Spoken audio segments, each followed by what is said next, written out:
أهلا بيكم معانا مرة تانية في قناة اعرف في دقيقة.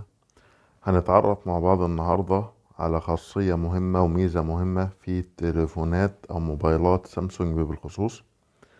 لو لا قدر الله الواحد فقد منه موبايله أو مش لاقيه، أو لا قدر الله اتسرق، في اوبشن في الموبايل تقدر من خلاله توصل لتليفونك حتى لو كان التليفون ده غير متصل بالإنترنت، واي فاي أو داتا. اوبشن هنفعله مع بعض، من خلاله نقدر نوصل لموقع التليفون ونقدر نفتح الموبايل ونمسح من عليه البيانات لو اضطررنا لهذا الامر.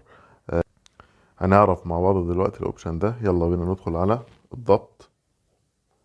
هننزل مع بعض على الحماية والخصوصية، هنبحث على البحث عن هاتفي المحمول.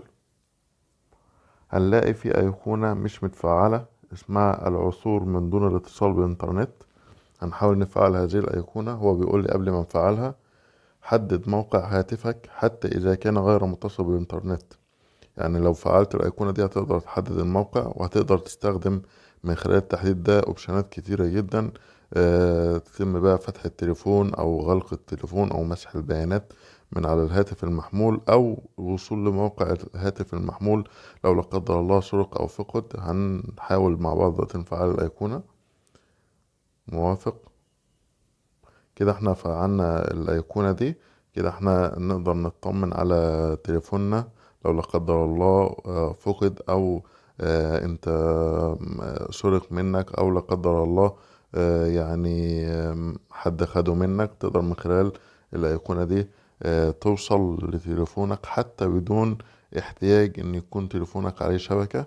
كل اللي هتستخدمه ان انت هتعرف الجيميل المستخدم في تليفونك والباسورد بتاعه، وهتدخل على سامسونج اكاونت.